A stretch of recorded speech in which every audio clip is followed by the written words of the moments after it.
entertainmentbuddha.com.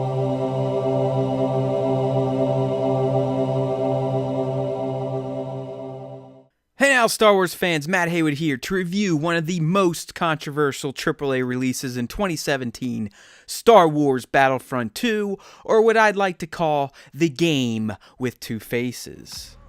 One would think that gamers across the galaxy would be more than eager to get their hands on a brand new AAA developed Star Wars game, but that isn't the case with Battlefront 2, which went through a meat grinder last week leading up to its November 17th launch.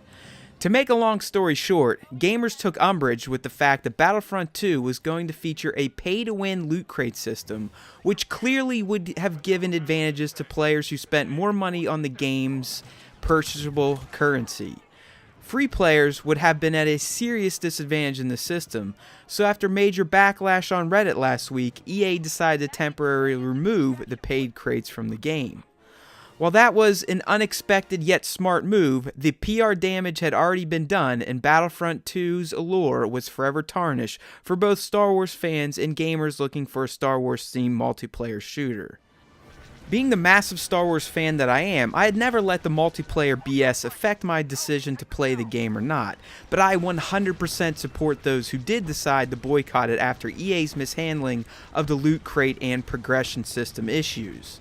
What I found in Star Wars Battlefront 2 was an excellent narrative-heavy campaign which features cool little canon-based story nuggets for the franchise, as well as interesting new characters that adeptly left a mark on the franchise moving forward.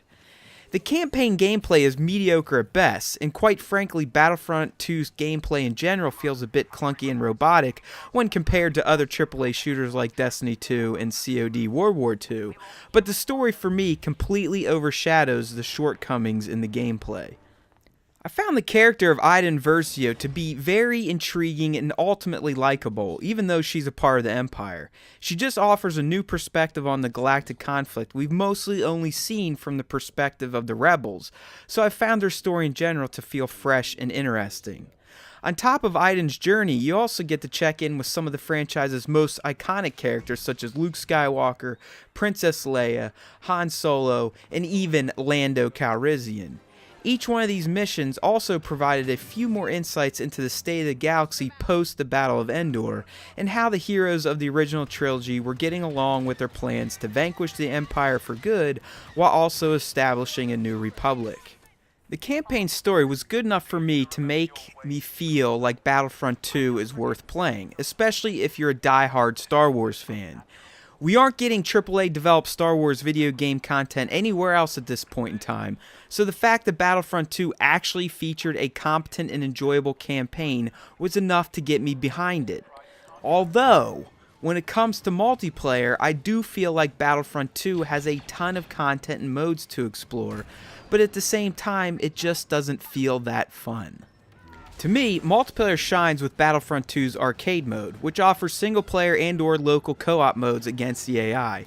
You can face off against dark and light side battle scenarios that allow you to sample some of the main hero and villain characters as you play through objective-based modes, such as taking out a required number of enemies before the clock runs out. The arcade modes I had fun with because they didn't feel stacked against me, but that's not the case with Battlefront 2's traditional multiplayer modes. Some are hard to even get a match going at this point, so I can't comment on them all, and unfortunately my favorite competitive mode that pits hero characters against villain hero characters is one of the hardest to get a match in, so you're usually left with playing the 40-player Galactic mode or Starfighter Assault. The Starfighter component is a rather excellent ship-to-ship mode that unfortunately requires a ton of grinding to be competitive in, while Galactic feels like a never-ending race to be killed mode. So neither offered much fun for someone like me who lacks the skills needed to compete in today's online shooter landscapes.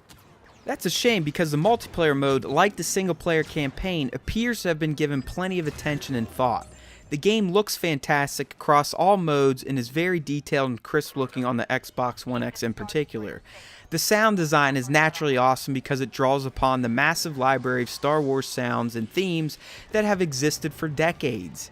And there are plenty of different maps to wage war on, but for me the multiplayer feels a bit off, especially if you're someone who can't invest multiple hours per day to increase your rank and chances for better gear to use. Even with the temporary removal of the paid loot crates, Battlefront 2's progression system still feels off, so considering that I have limited time to invest into it to rank up and try to be more competitive, I will probably avoid it altogether because I don't want to spend the few precious gaming hours I have these days getting utterly destroyed by players who have better gear. Star Wars Battlefront 2 truly is a tale of two different games. On one hand, you have a very well-crafted single-player campaign that most Star Wars fanboys will love and consider to be worthy the price of admission. But on the other, you have multiplayer-centric gamers who see it as a money-grabbing scam that is designed to fleece more dollars from gamers than they've already coughed up for its $60 asking price. That's a shame and completely on EA, because when it comes down to brass tacks, this game has what it takes to be an excellent addition to the pantheon of AAA Star Wars games. But due to the mishandling of its multiplayer modes, it will mostly be hated and not even considered as worthy to play by many gamers. Therefore, mostly for its campaign and the fact that this game did improve upon its predecessor by leaps and bounds, only to screw itself hard in a PR sense with a pay-to-win system or grinding heavy progression, Battlefront 2 gets a 7 out of 10 review score from Team EB. For Star Wars fans, the campaign is definitely worth experiencing, but you will have to decide if its 5 to 8 hour length is worth $60. It would be to me when you factor in the cost of a movie ticket these days, and you do get plenty of replayability from the multiplayer modes. For others, though, the price may be too high if they place value on the BS EA pulled with loot crates and now the time-heavy grinding to rank up and be competitive. You'll have to look inside yourself and use the Force to guide you on this one, my friends, because Star Wars Battlefront 2 is without a doubt a game of two sides in more ways than one. Thanks for watching. This is Matt Haywood signing off for EntertainmentBuddha.com, where we make you a better geek, one post at a time. EntertainmentBuddha.com